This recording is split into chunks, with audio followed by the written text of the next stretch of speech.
Circling back. Back Pain and Bitterness by Peak Afflatus. The invisible thief, back pain, robbed me of my lifestyle more than a decade ago. Every time I felt I was making progress, it hit the brakes. It started innocently enough. I've always punished my body. High impact, endurance, strength. Never a gym goer, but constantly in motion, chasing the high of exertion and danger. At first it was the usual aches and twinges in the lower back, nothing I hadn't worked through before.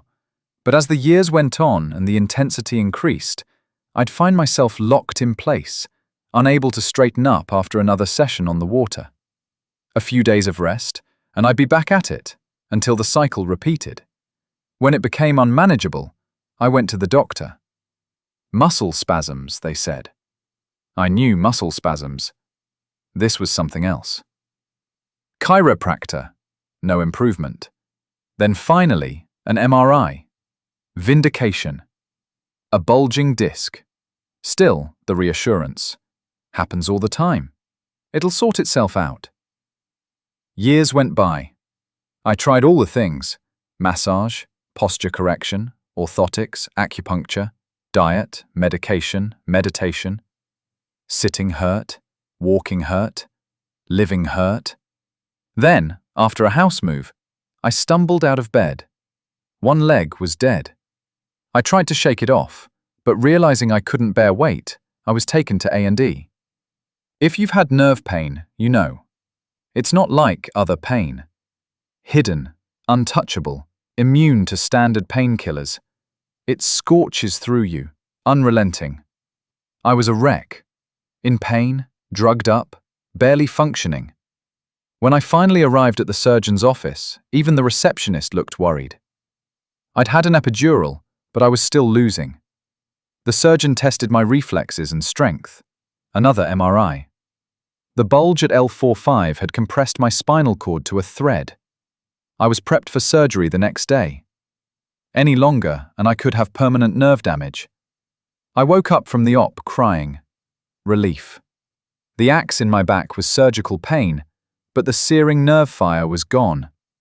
I asked for more morphine. They maxed the legal limit. Still I sat there, lucid, asking for more. You shouldn't be awake, let alone coherent, the nurse said. Months of pain meds had built up a serious tolerance. Then came the next challenge, using the toilet. Nothing moved. I was full of drugs, nauseous, grey-skinned. Laxatives didn't help. An enema didn't work. The second one finally did. Not a fun way to recover. That was the tipping point for me in pharmaceuticals. When I left hospital, I went cold turkey.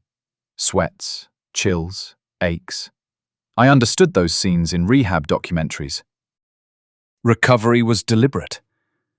I walked daily, followed physio to the letter, reactivated the muscles step by step.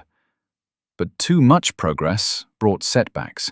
Every time I edged back toward the life I used to know, I'd be knocked down again. Another thing off the list.